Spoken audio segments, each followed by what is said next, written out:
Regional geography of India में आज शुरुआत करते हैं OHK स्पेट का, जो भारत का सीमांकन किए हैं विभिन्न बृहद प्रदेशों में, मध्य प्रदेशों में या लघु प्रदेशों में। आज उनको देखने की कोशिश करते हैं कि जो OHK स्पेट हैं उनका क्या कहना था, उन्होंने किन आधारों पर भारत का विभाजन किया। तो सबसे पहला ये देखते हैं। तो जो OHK स्पेट हैं ये मुख्य रूप से ऑस्ट्रेलिया के रहने वाले थे, लेकिन 1954 में इन्होंने रंगून विश्वविद्यालय में काम करते हुए उन्होंने क्या हुआ कि भारत का भूगोल का विस्तृत अध्ययन किया। अध्ययन करने के बाद से क्या हुआ कि एक अपनी पुस्तक लिखी। उस पुस्तक का नाम था भारत तथा पाकिस्तान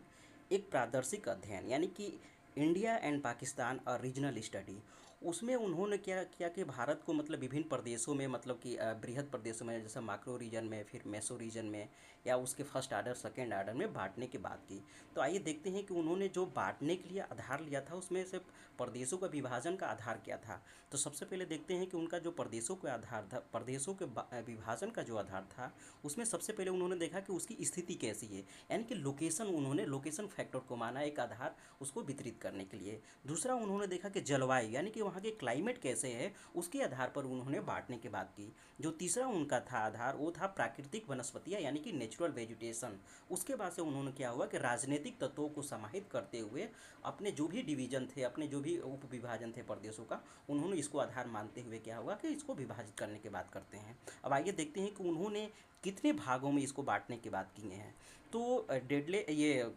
OHK स्पेट द्वारा अगर भारत का विभाजन के बारे में बात करते हैं तो वह मुख्य रूप से 4 भागों में बांटते हैं। जो पहला था उनका माक्रो रीजन, यानी कि 3 बृहद प्रदेशों में बांटने की बात करते हैं, 3 बृहद प्रदेशों में बांटने की बात करते हैं। उसके बाद से जो उनका दूसरा डिवीजन था, उन्हीं 3 को फिर से फर्दर उन्होंने 22 मेसो रीजन, यानी कि मध्य प्रदेश या मध्य रीजन में बांटने की बात करते हैं।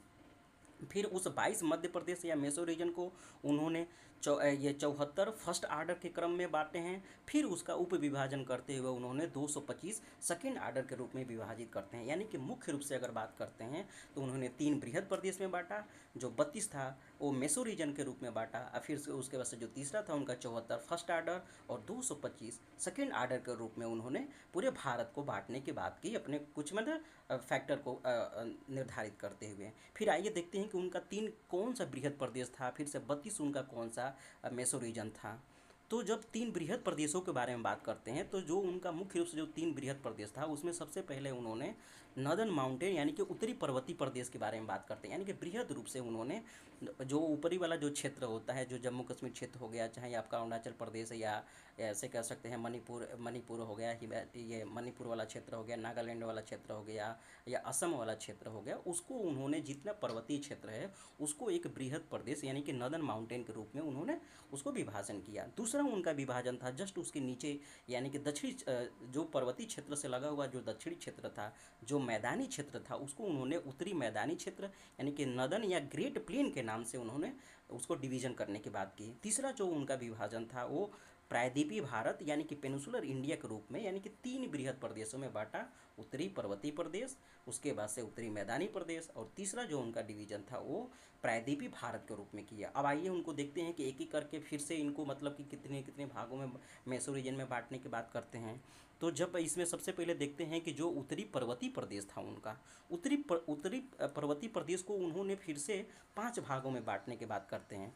तो 5 भागों में जो सबसे पहला उनका डिवीजन था वो था कश्मीर, यानी कि कश्मीर रीजन को उन्होंने एक मेसो रीजन के रूप में उसको मतलब कि विभाजित किया। उसके बाद से जो अगला उनका डिवीजन था ये था एक काराकोरम, यानी कि यह जो पूरा जम्मू कश्मीर के क्षेत्र में जो बृहद क्षेत्र था उसको उन्होंने काराकोरम क्षेत्र के बारे में उसको विभाजित किए। उसके बाद से जो उनका तीसरा विभाजन था जो मध्य गंगा का मध्य हिमालय, यानी कि मिडिल हिमालयन रीजन। तो मिडिल हिमालयन रीजन में मुख्य रूप से उन्होंने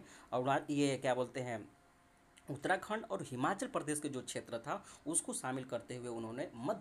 मध्य हिमालय का नाम दिया। उसके बाद से जो अगला उनका डिवीजन था वो था पूर्वी हिमालय, यानी कि ईस्टर्न हिमालयन रीजन। यानी कि जब भी ईस्टर्न हिमालय रीजन के बारे में बात करते हैं तो ये मुख्य रूप से जो अरुणाचल प्रदेश वाले क्षेत्र में या नागालैंड वाले क्षेत्र में जो उथली पहाड़ी के रूप में फैला हुआ जो क्षेत्र है उसको उन्होंने पूर्वी हिमालय के नाम से जाना। उसके बाद से जो अगला उनका डिवीजन था वो था उनका पूर्वी असम हिमालय क्षेत्र, या ऐसे कह सकते हैं कि ईस्टर्न असम क्षेत्र। यानी कहने का मतलब यह है कि जो पूर्वी हिमालय से जो नीचे विस्तृत हुआ हुआ वाला पार्ट है, जो असम को टच करता है, या असम से होते हुए मणिपुर हो गया आपका, ये त्रिपुरा वाला जो क्षेत्र हो गया, ये बृहद जो क्षेत्रों में फैला हुआ था, उसको उन्होंने पूर्वी असम के रूप में उन्होंने विभाजित किया था। यह मुख्य रूप से जो उत्तरी भारत था या उत्तरी पर्वतीय प्रदेश था, उसको उन्होंने 5 भागों में बांटने की कोशिश की। उसके बाद से आइए देखते हैं कि उनका दूसरा डिवीज़न क्या है। तो दूसरा जो इनका बृहद प्रदेश यानी माक्रो रीजन था, जिसको हम लोग उत्तरी मैदान के नाम से या ग्रेट प्लेन के नाम से जानते हैं, उन्होंने उसको फिर से 4 भागों में बांटने की बात की। तो पहला जो उनका डिवीज़न था वो था पंजाब,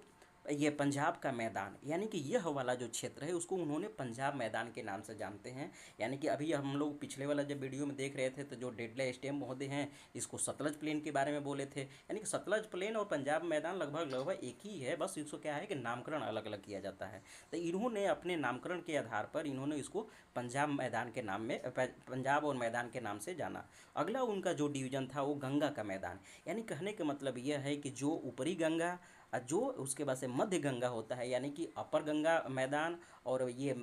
मिडिल गंगा मैदान वाला का जो दोनों क्षेत्रों को आपस में मिला दिया जाता है, तो उसको एक बृहद प्रदेश यानी कि बड़े क्षेत्र के बारे में जानते हैं, जिसको गंगा के मैदान के नाम से जाना जाता है। उसके बाद से जो इनका इसमें तीसरा जो डिवीज़न था वो बंगाल का मैदान। यानी कि कहने का मतलब है कि बंगाल जो प्लेन वाला जो क्षेत्र था, यानी दूसरे भाषा में ऐसे कह सकते हैं कि जो लोअर गंगा प्लेन था, यानी कि जो निम्न गंगा का मैदानी वाला क्षेत्र था, उसको इन्होंने बंगाल मैदान के नाम से जानने की बात करते हैं। उसके बाद से जो अगला इनका डिवीज़न था वो था असम वैली। यानी असम वैली कह लीजिए या ब्रह्मपुत्रा वैली कह लीजिए, दोनों एक ही चीज़ है। जैसे कि आप लोग देखे थे कि डेडले स्टाम्प महोदय ने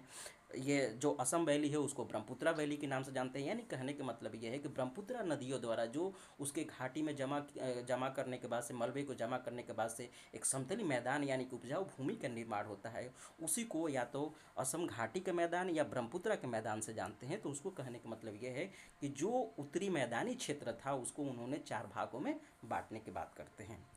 अब आइए देखते हैं कि उनका अगला डिवीज़न क्या है। तो जब अगले डिवीज़न के बारे में बात करते हैं हम, तो देखने की कोशिश करते हैं कि जो प्रायद्वीपीय भारत था, यानी कि जो इंडियन पेनिसुला वाला जो क्षेत्र था, उसको इन्होंने बांटने की बात करते हैं मेसो रीजन में। तो पहला जो इनका डिवीज़न था, थार का मरुस्थल, यानी कि डिजर्ट रीजन। यानी कहने का मतलब ये है कि जो राजस्थान का पश्चिमी क्षेत्र वाला, जो पश्चिम का क्षेत्र है, जो रेगिस्तानी क्षेत्र है, उनको उन्होंने थार का मरुस्थल के रूप में जाना, यानी कि डिजर्ट रीजन के रूप में जाना। फिर उससे जो पूर्वी वाला जो क्षेत्र होता है उसको क्या है कि उन्होंने अरावली पर्वत के नाम से जाना। यानी कहने का मतलब यह है कि गुजरात से लेकर दिल्ली तक जो रीज एक फैली है, उसको उन्होंने अरावली पर्वत यानी कि अरावली पर्वतीय क्षेत्र के रूप में उन्होंने विभाजित किया। जो उनका अगला विभाजन था वो था मध्यवर्ती भारत, यानी कि मिडिल इंडिया के बारे में बात करते हैं। जब मिडिल इंडिया के बारे में बात करते हैं तो मिडिल इंडिया में बहुत हो एक बृहद प्रदेश को लेते हैं, जिसमें आप मालवा के पठार हो गया, बुंदेलखंड वाला क्षेत्र हो गया। यानी कहने का मतलब ये है कि कुछ पार्ट राजस्थान का इसमें आता है, उसके बाद से मध्य प्रदेश वाला क्षेत्र होता है, जो उत्तर प्रदेश का बुंदेलखंड वाला जो क्षेत्र होता है, इन सबको मिलाकर उन्होंने मध्यवर्ती भारत यानी कि मिडिल इंडिया के बारे में मिडिल इंडिया प्लेन या मिडिल इंडिया क्षेत्र के बारे में बात करके उसको विभाजित करते हैं। जो उनका अगला विभाजन था वो था सतपुड़ा मैकाल। यानी कहने का मतलब ये है कि मालवा के पठार के जो दक्षिणी वाला जो क्षेत्र होता है, जिसमें विंध्यन के बाद ये विंध्यन और सतपुड़ा वाला जो रेंज निकलते हुए आगे की तरफ बढ़ती है, तो उसको उन्होंने एक प्रदेश के रूप में विभाजित किया, जिसको हम लोग बोलते हैं सतपुड़ा मैकाल प्रदेश के रूप में उन्होंने विभाजित किया। उसके बाद से जो अगला उनका विभाजन था वो था छोटा नागपुर रीजन। यानी कहने का मतलब यह है कि जो सतपुड़ा और विंध्यन से जो पूर्वी साइड में जो क्षेत्र फैला हुआ है, जिसको झारखंड और ये वेस्ट बंगाल के कुछ हिस्से में अगर उसमें शामिल किया जाता है, तो उसको एक बृहद प्रदेश के रूप में जाना जाता है, जिसको छोटा नागपुर प्रदेश के नाम से जाना जाता है। अब आइए देखते हैं कि इनका अगला डिवीज़न कौन कौन सा था। तो अगला जो डिवीज़न था उनका शिलोंग का पठार, यानी कि जो यहाँ पे मतलब कि एक ऐसे मतलब कि भूभाग बनता है जो ज़्यादा शिथिल होता है, स्थिर होता है, जो ऊपरी उसके पोर्शन जो होते हैं वो फ्लैट होते हैं, यानी कि प्लेनी क्षेत्र होते हैं, उसको पठार के नाम से जाना जाता है। यह मतलब कि क्या है कि मेन इंडिया का ही पार्ट है, लेकिन मालदा गैप की वजह से ये अलग हो चुका है। तो यानी कि यह प्रायद्वीपीय भारत का ही पार्ट है, लेकिन मालदा गैप के वजह से ये अलग हो जाने की वजह से ये अलग दिखता है, लेकिन है ये जो मेन प्रायद्वीपीय भारत है उसी के पार्ट है। तो इसीलिए है इसको भी इसमें शामिल किया जाता है और इसका नाम दिया जाता है शिलोंग के पठार। उसके बाद से जो अगला उनका डिवीज़न था उसमें बोलते थे कच्छ कच्छ कठियावाड़ वाला प्रदेश, यानी कहने का मतलब यह है कि जो गुजरात प्रदेश में जो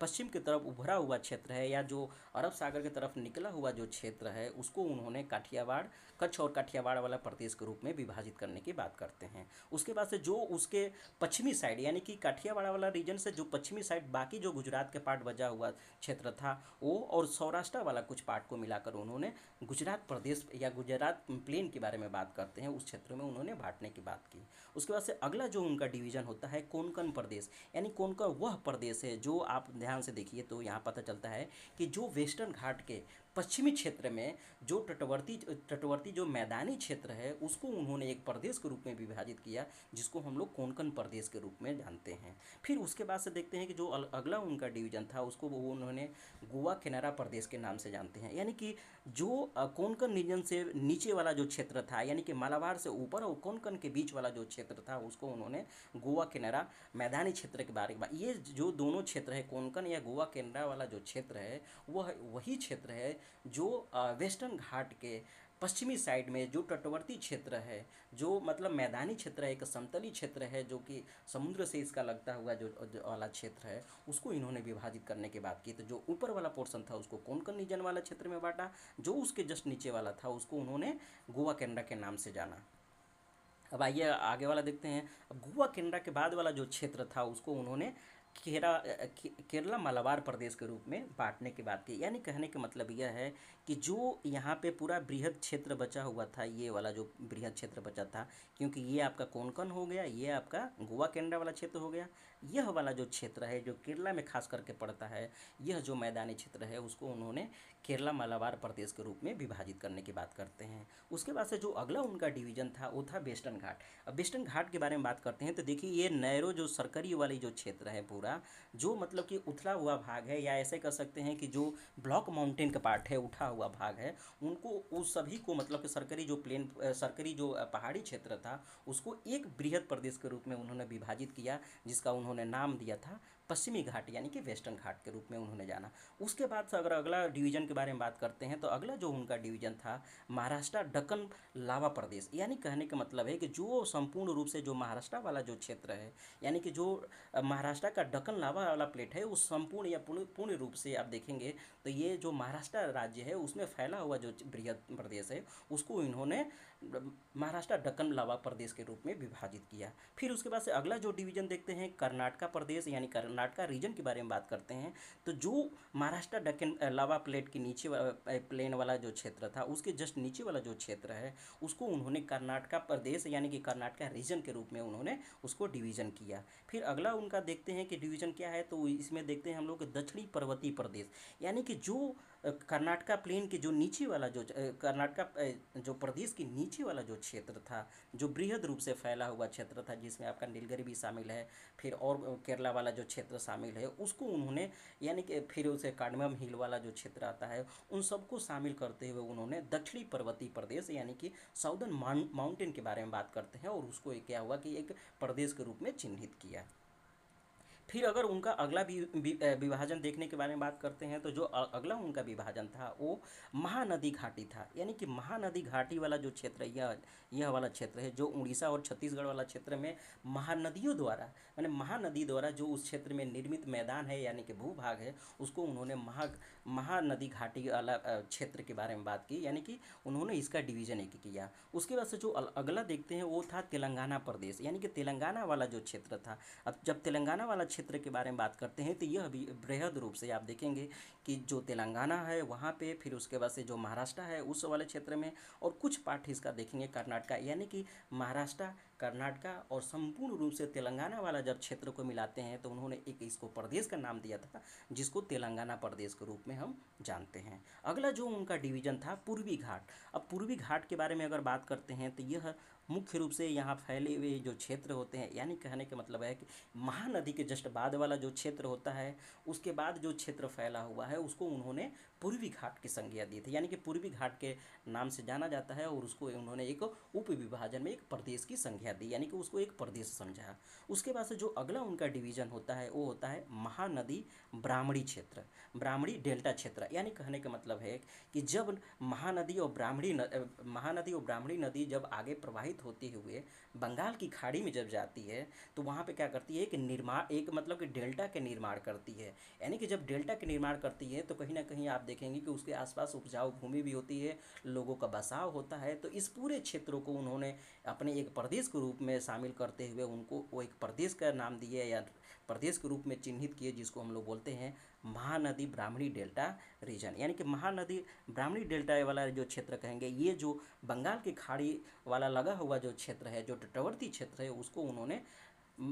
महानदी ब्राह्मणी डेल्टा के नाम से उन्होंने जाने। फिर उसके बाद से अगला देखते हैं तो उत्तरी सरकार, यानी कि नदन सरकार। जस्ट कहने का मतलब ये है कि जब महानदी ब्राह्मणी वाला डेल्टा से जब दक्षिणी क्षेत्र में जब आते हैं तो पूरा ये आप संपूर्ण रूप से देखेंगे एक तरफ से, तो जो आपका आंध्र प्रदेश में आंध्र प्रदेश वाले क्षेत्र में जो फैला हुआ क्षेत्र है, जो तटवर्ती क्षेत्र है, उसको उन्होंने नदन सरकार के रूप में विभाजित करने की बात करते हैं।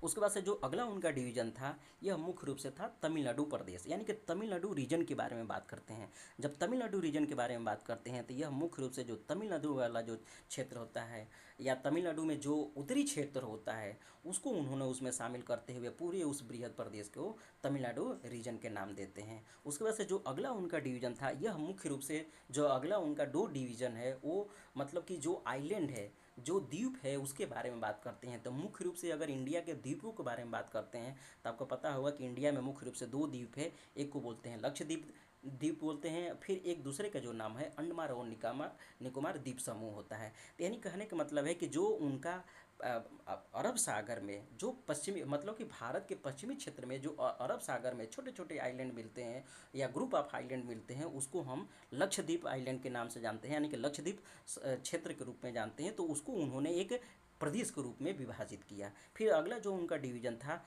अंडमान एंड निकोबार द्वीप समूह, यानी कि यह जो बृहद मतलब कि बंगाल की खाड़ी के क्षेत्र में फैला हुआ जो पूरा भूभाग है, इसको उन्होंने एक प्रदेश के रूप में चिन्हित किया, जिसका नाम उन्होंने दिया अंडमान एंड निकोबार द्वीप समूह। तो इस प्रकार से इन्होंने मध्य रीजन, माक्रो रीजन जिसको बृहद प्रदेश बोला जाता है, मेसो रीजन यानी जिसको मध्य प्रदेश बोला जाता है, उसमें उन्होंने बांटने की कोशिश की। तो जब बृहद रूप से देखते हैं तो उन्होंने उसको तीन भागों में बांटा। जब बृहद रूप से देखते हैं तो उसको उन्होंने तीन भागों में बांटा। पहला उनका भाग था ये वाला जो क्षेत्र था, जिसको नॉर्दर्न माउंटेन के नाम से जानते हैं। जस्ट उसके जो नीचे वाला क्षेत्र था उसको मैदानी के रूप में उन्होंने बांटा, और जो संपूर्ण रूप से ये क्षेत्र बचा हुआ था इसको क्या हुआ, उन्होंने प्रायद्वीपीय भारत यानी कि पेनिसुलर इंडिया के रूप में उन्होंने बांटने की बात की। उसके बाद से जो अगला उनका मतलब कि इसी में से ये प्रायद्वीपीय भारत का ही पार्ट उन्होंने मानते हुए ये दोनों तरफ जो ईस्टर्न घाट और वेस्टर्न घाट के आसपास वाले जो क्षेत्रों में जो ग्रुप ऑफ आइलैंड है, जो द्वीप समूह है, जिसको लक्षद्वीप द्वीप बोलते हैं और ये अंडमान द्वीप समूह बोलते हैं, उसको उन्होंने एक प्रदेश के रूप में विभाजन किया। तो यह मुख्य रूप से उन्होंने तीन बृहद प्रदेश, 32 मध्य प्रदेश यानी कि मेसो रीजन, उसके बाद से 74 उन्होंने फर्स्ट आर्डर के रूप में बांटा, फिर उसके बाद से 225 सेकेंड आर्डर के रूप में उसको, और माइक्रो रीजन पे जाकर उसको बांटने की बात करते हैं। तो मुख्य रूप से अगर जानने की बात करते हैं, पढ़ने या समझने के लिए बात करते हैं, तो जो फर्स्ट आर्डर और सेकेंड आर्डर है उसका उतना ही महत्व नहीं